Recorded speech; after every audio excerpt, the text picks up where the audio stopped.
All right, so I have had the Power Wagon now for basically a calendar year. I think it was November 14th I brought this truck home from Wheatland, Wyoming, and figured it was time to do a 1-year follow-up of the good and the bad and the awesome and the ugly of this truck. So I figured I'd drive a little bit away from the house and find a location that there wasn't too much traffic. A lot of the mountain area is still closed because of the Cameron Peak fire, but I still wanted to do this, and I put a little survey out on YouTube, and had, say, hey, if you have any questions about the Power Wagon, post them below. And then I had a whole list of stuff that I wanted to talk about. So I was going to try and not make this too long, but when I was looking at this truck, I had at the time a 2-door silver Jeep Wrangler that a lot of you have seen in previous videos, and I loved that Jeep. It wasn't big enough for what I wanted, and I was really looking at 4-door JLs. I knew that the JT was coming out, and then I also had friends that had these trucks. So I had been paying close attention to these for quite some time, and ultimately the deal breaker, or I shouldn't say deal breaker, the decision maker was when a friend of mine swung by and shoved his Power Wagon in my garage on 37s. That was kind of the final straw that broke the camel's back, and I decided to buy one of these. So I was thinking about keeping my F-150 and buying a Gladiator. And ultimately, I decided to not go that route for a couple reasons. Number one, the sticker price of the Gladiator for what it is high. It's an awesome truck. I would love to have one. It's high. So the sticker price of a Gladiator is around $59,000. And the exact dollar amount that I paid for this truck was $55,269. And of course, there's some taxes and stuff on top of that we'll talk about here in a minute. But this truck stickered at somewhere in the vicinity of 63 to 64. So with incentives and some discounts and stuff, end of the year sales, I had it down to $55,269. And the trade-in value of my other vehicle, the F-150, was basically $20,000. So I'm really only into this truck for $35 and some change, which I find to be pretty good. So, I've got a $35,000 payment on this vehicle broken over multiple years, so it makes it tolerable. The Gladiator, $59,000. You can probably get them for cheaper than that now that they've been out for a while, but at the time when I was deciding sell the F-150, keep the F-150, I decided to get rid of the F-150 and buy this beast. Off-road versus the Jeep, this has all the bells and whistles and goodies that the Wrangler has. And yes, I know I have a 4-door JL. We'll talk about that here in a minute. But from the factory, winch and front and rear lockers, disconnecting sway bar, you really can't go wrong. This is the Jeep of the truck world, the Jeep Rubicon of the truck world. So let's see, cost of ownership. Let me wait for this car to go by and we'll cut this out. There we go. I didn't want to have the sound of them driving by in the microphone. So cost of ownership of a Power Wagon. It costs me $1,100 a year to insure this truck. I pay it 2 times a year, so right about $550 twice a year to insure this truck in Colorado. The license plates, I just renewed the license plates, $865. Colorado is asinine on license plates for new vehicles in this state. Yes, I know other states that have higher property taxes that only pay $50 a year to register their vehicles. They get their money out of you somehow. We have high property taxes, high-ish property taxes, and ridiculous license plate fees. So it's a wash, I suppose. You can pay it on your house or you can pay it on your vehicles. Gasoline. I have driven this 12,000 miles in 1 calendar year, just a touch over. I track it on fuely.com, and I put $2,500 worth of gasoline in this truck for 1 calendar year. That's business, personal trips, camping, off-road recoveries, four-wheeling, everything. The average mile per gallon is 12.5 over 12,000 miles. I would say I am 75% city, 25% highway. This truck's best mile per gallon that it's ever got, which was a mostly highway tank on a non-broken in motor, was 15 miles to the gallon, verified at the pump. The worst, which was after a full day of off-roading and then driving home, was 9.2. So it averages 12.5. I like 12.4, 12.5 over the last calendar year, with a tendency of wanting to get higher. Let me pause for this vehicle driving by. I specifically chose this road because I didn't think there would be much traffic on it, and that's the third vehicle that's driven by in 5 minutes. So I ran fuel economy tests on this truck for probably the first 6 months that I owned it, and made an interesting determination. In my F-150 that I had, if you ran 87 octane, you got, it was like 2 more miles per gallon than if you ran 85 octane. And keep in mind, that was the twin turbo EcoBoost. We're also at a different elevation, sea level. We live at about 5,000, 5,500 feet. So that higher octane gas, it's really not necessary. But in my F-150, I would see about 14-ish, 13, 14 on 85 octane. And I would see easily 16, 17 pretty consistently on 87 octane, and then 91 made no difference. So it was cheaper to run more expensive fuel in the F-150. That's not the case in this truck.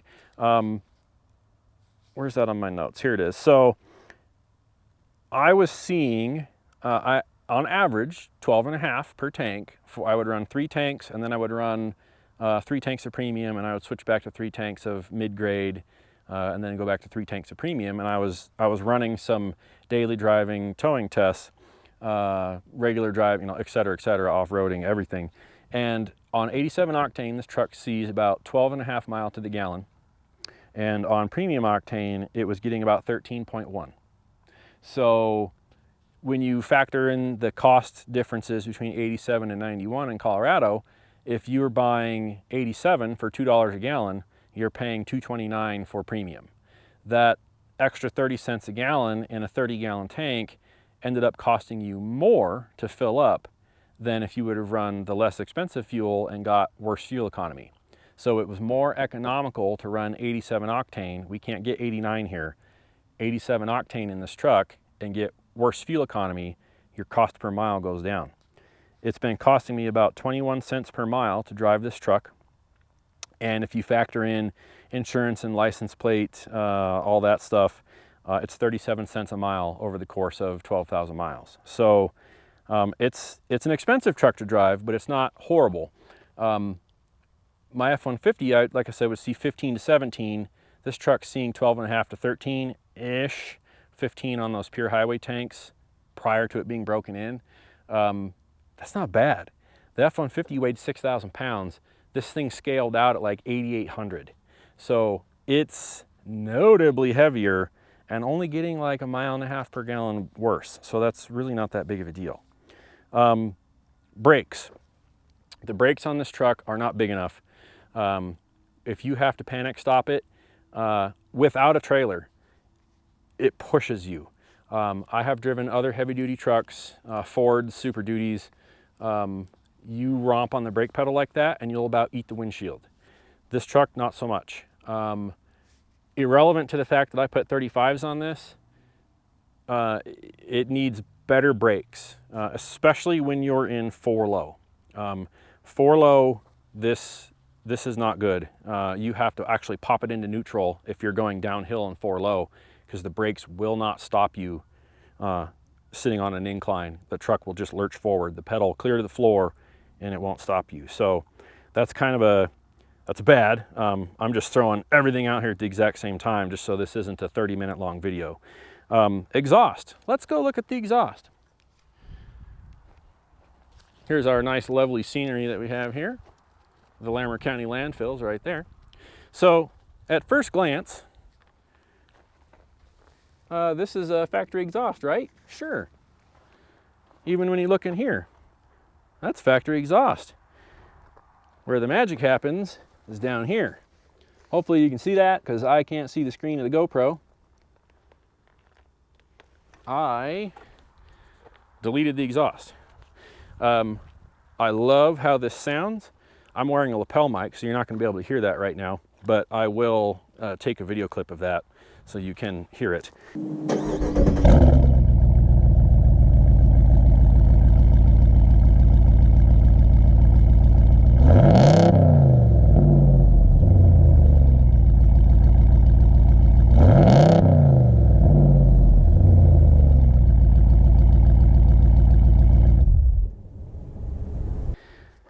I put a solo performance muffler delete on this, and I think that is how these trucks should sound and come from the factory.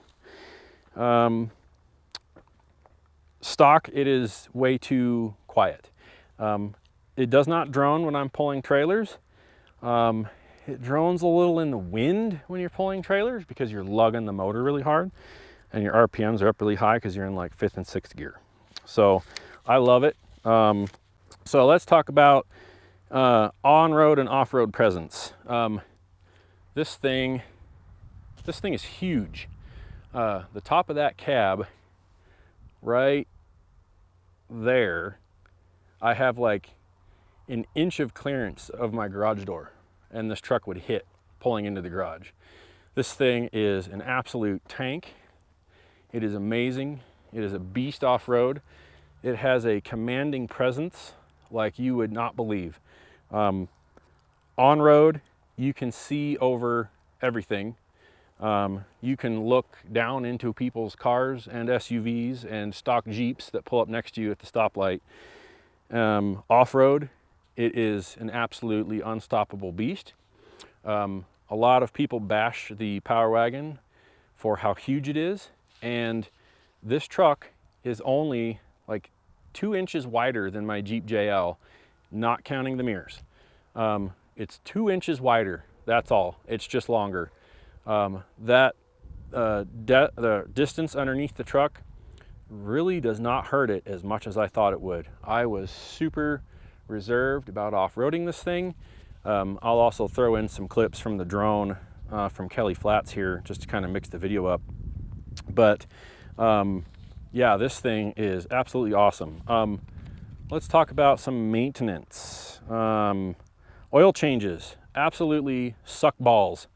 Whoever designed the oil filter location on this truck needs to be shot. And I'm not kidding when I say that. It is absolutely ridiculous. When you crack that filter off, it just pours oil all over all your steering mechanism, and it just splashes across everything and just goes all over your floor in your garage or all the way down your driveway.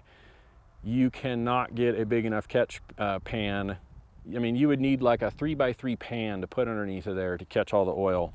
I can't even show you that. It's too far up in there. But I have an oil change coming up that I'll probably do a video on, and I bought a ton of oil rags.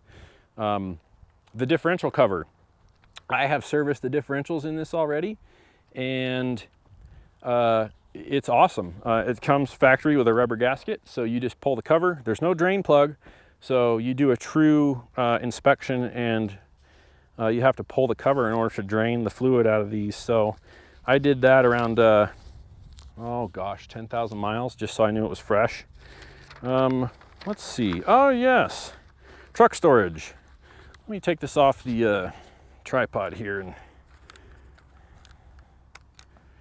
so I came from an F-150 and loved the storage of the F-150. I work out of this truck. I drive it every single day. And let me move this so we can show this here. When you fold the seat down in the Power Wagon, I should have taken this stuff out of here. I ran some service calls this morning. But if you're sitting in the Power Wagon, now I am 5'11", and I can get basically my fist right there before it's touching the seat. In my F-150, there was 13 inches of room here between your knee and the seat. So the cab on the Power Wagon is definitely smaller in the back seat. That's not a big deal. It's pretty nice. A lot of times I'm hauling kids from the scout troop in here when we're going camping. This fold flat floor is really slick. You can put all kinds of stuff. It makes it really easy to slide boxes in and out here. I chose to mount, I don't know if you can see that, my ham radio body is back here. I got some other power distribution back there. But, you know, in-cab storage, so-so. There's kind of a worthless under the seat spot here that I just throw a cheap first aid kit and a little power inverter. I usually would carry that when I would do some storm chasing because the built-in power converters don't stay running. This truck does have the in-floor storage. I'm not gonna lie, I don't really care for this. I don't use it. I tried initially to like put shackles and stuff in there for off-road recovery, and it was too much of a pain in the butt with, I would normally throw my deployment bag right there. You had to take everything out in order to get to that in-floor storage. That would be a perfect spot for something that you don't use on a regular basis. This truck does have the rear power point and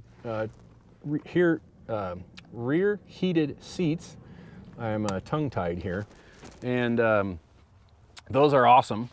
Everybody that sits back here in the wintertime loves having rear heated seats. And let's see, your typical door storage. This is very similar to my F-150. The thing that I'm really bummed about is the under seat storage. On the other side, that's where the subwoofer is. On my F-150, there was nothing here. So when you've got these seats folded down and 3 kids in the back seat and then 1 in the front, you can't shove all your coats and boots and stuff under the seat for like a winter camping trip. It's actually a factor, and it's really weird how that's a factor. The front, these seats are the most comfortable seats I've ever had. My F-150 had comfortable seats, but this truck, oh my God, if you could put these seats in the Jeep JL, the Jeep seats are horrific. I mean, like, makes your butt numb, horrific. I hate the seats in the JL. I love the Jeep. I hate the seats. The seats of the Power Wagon are absolutely awesome. Vehicle weight. I'm blowing through this really fast just to try and keep this down because we're already 18 minutes. Oh, that sticker doesn't say what the vehicle weighs. That's the payload, or the cargo. 1,372 pounds of cargo. Where's the gross vehicle weight rating? 8,565 pounds. So that's the most this vehicle should weigh. I have scaled it at heavier. Mainly because I put the white knuckle off-road sliders on and a toolbox, and the toolbox is full of chains and recovery gear because the inside storage is kind of so-so. So I put a proper toolbox on the truck because I really needed that space. So oh yeah, tire sizes. I said earlier I put 35s on this truck. They are the true 35s, not the metric. I don't know if you can see that. 35 1250 R17s. Falcon Wild Peak AT3Ws. These tires are amazing. Highly recommend them. The reason why I went with 35s is because the spare tire. So you cannot put a 37-inch tire underneath of this truck. It will not fit. The 35 had to be fully deflated in order to get it up in there, and you can see, hopefully, that is touching the tow hitch, and I had to squish it up in there around the rear track bar. So the spare tire fits, but it's flat. That's not a big deal because I carry air. I have an ARB twin in the toolbox. I can air that thing up super duper duper fast. Let's see, one of the other questions that somebody had said to talk about was the winch. So this comes with a 12,000 pound Warren winch. It's a little bit of a different design just because of the way that the clutch release is up in here. And I love the winch. The synthetic line is holding up beautifully.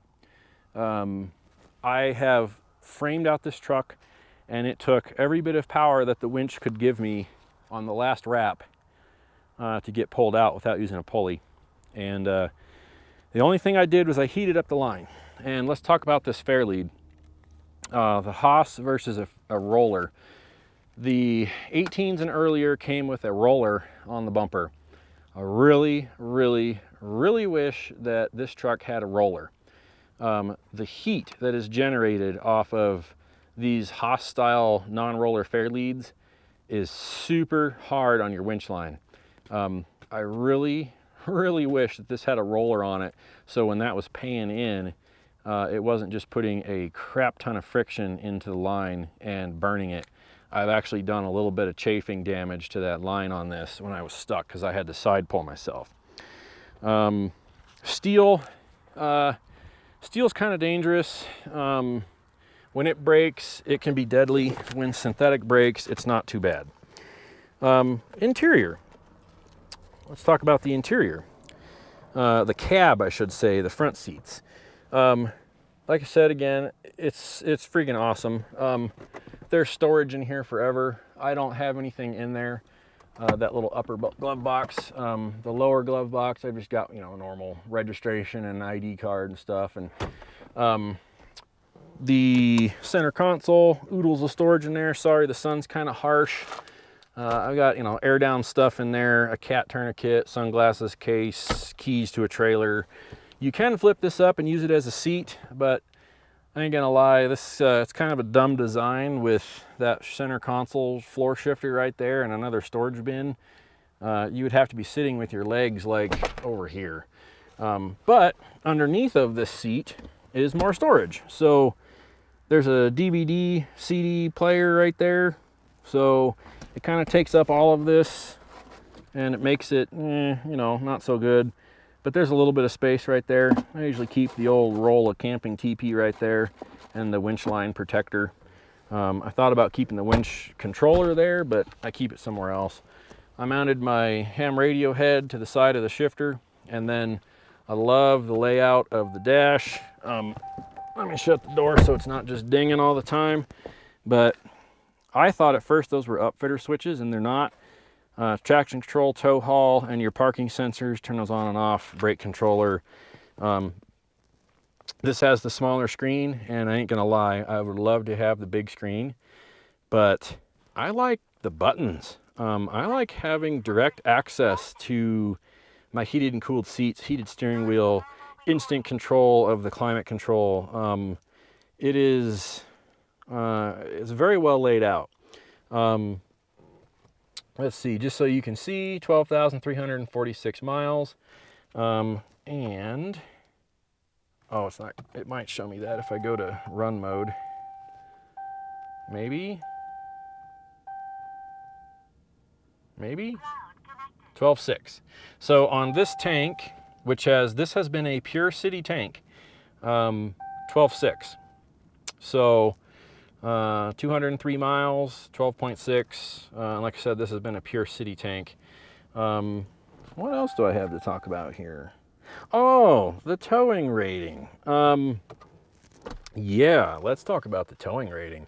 So this truck, and I will throw in a picture of me way exceeding the capacity of this truck. It was not my smartest moment. This truck can tow, I thought I wrote that down. Oh, I did.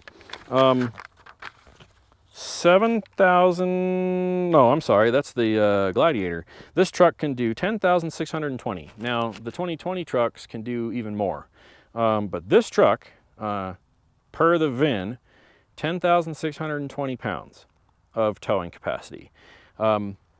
This has the exact same engine, transmission, driveline, axles, etc., as a normal 2500 and 3500 with the 6.4 Hemi, but it's capped at 10,620. This truck does not complain in excess of that in tongue weight or trailer weight. I do not recommend doing that unless you really have the ability to run equalizers, airbags, something like that. I don't have airbags on this truck, but the engine and the transmission can do well in excess of 10,620 pounds. So that was a factor when I was looking at the Gladiators versus the Power Wagons. That cargo trailer that I'm often pulling for the Boy Scout troop is 7,000 pounds fully loaded, and I do not think you should ever be pulling on a consistent basis the maximum rating of your vehicle. I think that's a very, very bad idea. I think it's dangerous, and that you shouldn't do it. So yes, this is a 3/4 ton truck with half-ton towing ratings, but like I said, it is well more capable of more. I guess we should point this out real quick. I put a tablet mount right there. That's just a Ram mount. That's the name of the company. It's a Ram mount on a Pro Clip, and then that is the iPad that runs all my off-road maps and stuff. Off-road maps are awesome. I'm not going to unlock that right now, but I did want to show you the engine bay, and then I'm about done with this video. So I have not done anything to this except my power distribution for the radios and the wiring going to the back seat. I just screwed it to this little cap right here. Works beautifully. And then that, oh, excuse me, I got the hiccups. That runs all the way to the back, plus my ham antenna. The one thing that I just ordered, and it's coming tomorrow, is the S&B cold air intake. I did a ton of research on cold air intakes, and I wanted to run the S&B one because it filters out like 99.7 or something like that % of the crap in the air, while letting 37% more air into the engine. I don't know if that's going to make my exhaust louder. I'm sure it is. I hope it doesn't. Like I said, like I said, I've been trying to make this video short, and here we are at 30 minutes. Yeah, so the truck it's awesome. There's been some itty bitty tiny nitpicky things having to do with the way this door hinge is designed. When it is super cold outside, these squeak. It's an easy fix. I just take and shoot just this little tiny dab of white lithium grease in there, and it's not doing it right now. Not that you'd hear it through the lapel mic anyway, but there's been no problems with this truck mechanically. It's worked perfectly. There's this one little error in the stitching right there that I did not catch when I bought the truck. I've pushed it in with a trim tool multiple times, and it pops back out. That's like the only interior defect of this truck. The soft touch leather, it's not plasticky. That's like some plasticky carbon fiber stuff, but that is soft touch leather. Leather wrapped steering wheel. I am a Ford guy, full on admit. It's all I've ever driven. I love Ford. I know people that own Ford dealership, get fantastic deals on them, and this truck is absolutely amazing. If you are thinking about a Gladiator versus a Power Wagon, my vote is Power Wagon. And a shout out to Trail Recon, who just posted last night that he bought a Power Wagon. So Brad, you're going to love that Power Wagon. If you ever come out to Colorado, come to northern Colorado, Loveland, Fort Collins area, and we'll go hit some trails, and we'll show you what this thing can do. So I'm thinking Heart Attack Hill, west of Fort Collins. I'll bring a couple other Power Wagon buddies along, and we'll have an awesome freaking time. So that's really all I've got. 1 year of ownership on the Power Wagon. It's an awesome vehicle, absolutely no regrets.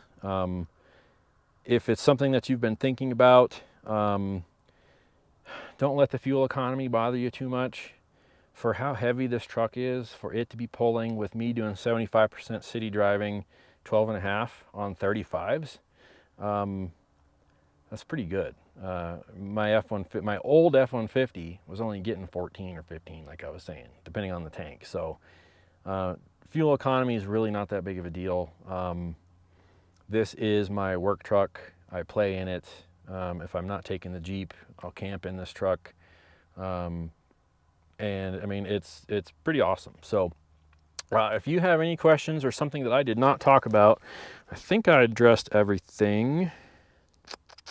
I know I went through that stuff super fast. And I know, you know, you're probably going to click around in this video.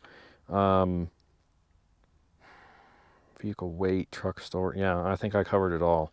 So if you have a question on something that I did not talk about, throw it in the comments below.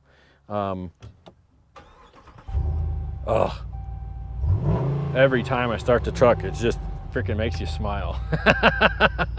All right, I'm gonna go home. I got some work to do. Thanks for watching, guys. We'll see you next time.